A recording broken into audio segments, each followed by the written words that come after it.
His dream job rejected him in 60 seconds. His bank app flashed red like a siren.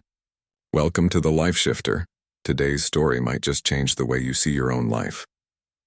In a rainy corner of Newark, New Jersey, Alex, 24, sat inside his old car. His degree folded on the seat beside him and rent due by Friday.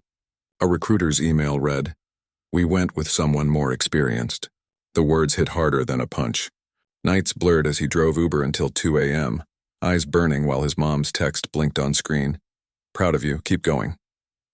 But he didn't feel proud. He felt small, stuck and stormed by thoughts that wouldn't stop. Every scroll showed someone winning while he fell behind. The next day, he sat in a coffee shop interview talking too fast, overselling a version of himself he didn't believe in. The manager smiled politely, another dead end. As rain tapped the window, a janitor with silver stubble hummed softly, mopping the floor. The man looked up and said, "Kid, your mind's spilling." Alex frowned. "What does that even mean?" The old man pointed toward the dripping gutter outside. "Come back after closing," he said, "and I'll show you." That night, Alex returned. The cafe was quiet, lights dim, chairs stacked.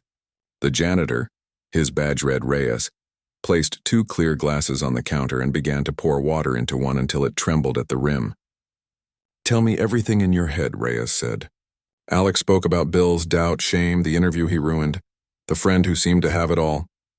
Reyes kept pouring until the water overflowed. "See it?" he asked. Alex whispered, "My life." Reyes nodded.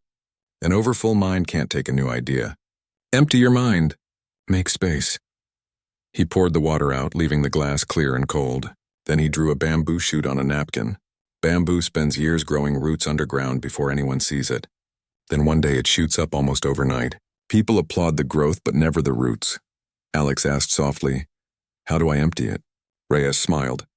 "Meet me at the river tomorrow. Bring your heaviest thoughts." The next morning, the Hudson River breathed fog. Reyes handed him 3 small stones. "Name them," he said. Alex whispered, fear of failing again. "What people will say. The voice that says I'm late." One by one, he threw the stones into the current. The ripples erased their names. "Every exhale is emptying," Reyes said. "Not denial and release." Alex wrote 3 new rules in his notebook. Empty first. 1 honest action, repeat. That night, he deleted toxic accounts, silenced notifications, rewrote his resume with honesty instead of performance, and recorded a 45-second video pitch at sunrise. Simple, awkward, but real. Hours later, an email pinged. "Quick call at 6 p.m. His heart pounded. 6 hours to become a new person and or stay the same. At 6, the call began. The hiring manager, Carter, looked sharp and unreadable. Alex's throat tightened. The old urge to overcompensate clawed up. He saw the image of the glass in his mind. Empty first. He took one slow breath and said, "I don't know everything, but I learn fast, own my mistakes, and build with purpose. Here are 2 failures and what they taught me." Carter listened quietly, then said, "Create a test deck in 24 hours. Real problem. Real solution. Tomorrow, 7 a.m. Alex nodded. That night, he turned his kitchen table into a war room. Coffee, notes, and the bamboo napkin beside him. He worked until 2 a.m., rested for 40 minutes, woke, and finished with clarity instead of fear. The next morning, his presentation wasn't perfect, but it was honest.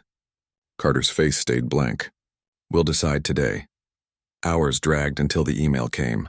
Unfortunately, his chest collapsed until he saw one more line. "P.S. A colleague at Harbor Labs asked to see your deck. Expect a call." The next day, a woman named Nguyen from Harbor Labs called. "We build tools for community clinics," she said. "Your deck wasn't fancy and it was clear. That's rare." She offered him a 2-week paid trial. Day 3, a server crashed. He owned it, fixed it, documented it. Day 6, a nurse in Detroit emailed, "Your update saved us 15 minutes per patient."